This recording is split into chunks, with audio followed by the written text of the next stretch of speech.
Today I want to tell you about some people who gambled on God. Reading to you from Philippians chapter 2, verse 30, which reads this: "Because for the work of Christ he came close to death, not regarding his life, to supply what was lacking in your service toward me." The Christians in the ancient city of Philippi had a close relationship with the Apostle Paul. They even sent a special messenger to Paul, a man who carried encouragement and support from the Philippian church to Paul when he was still in prison. This messenger, named Epaphroditus, became sick while he was on his mission to visit and help Paul. Epaphroditus' noble heart was evident because he put the work of Jesus first, and his personal safety and concern second. He was willing to do something extreme for God. Paul even wrote that Epaphroditus didn't regard his own life. But when he wrote that, he used a particular turn of phrase that's worthy of our notice. In the original language, the phrase "not regarding his life" was used in Paul's day as a gambler's phrase.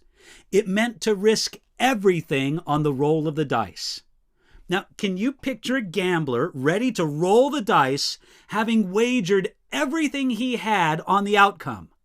That's a gambler who is considered all in. In using this phrase, Paul meant that for the sake of Jesus Christ, Epaphroditus was willing to gamble everything. He was not regarding his life. So here's a question for us.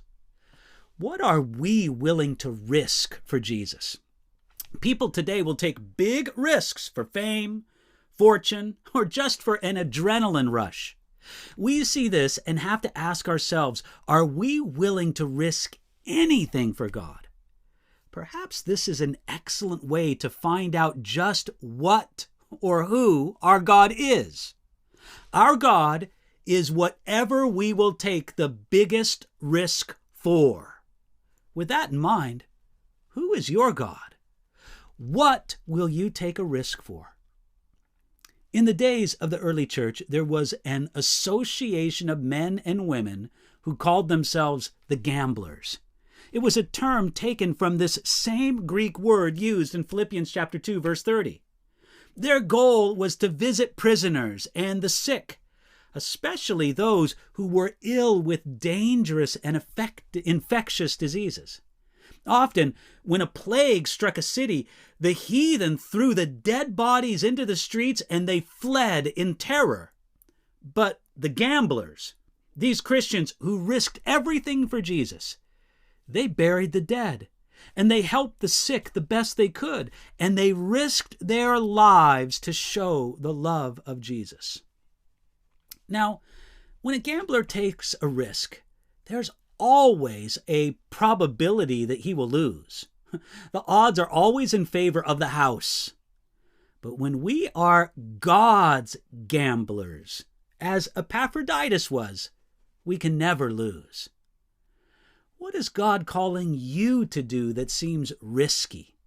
For some of us, obedience in a particular area seems too dangerous. It seems to be too big of a gamble. But the only sure way to win is to put your wager on God and to risk it all.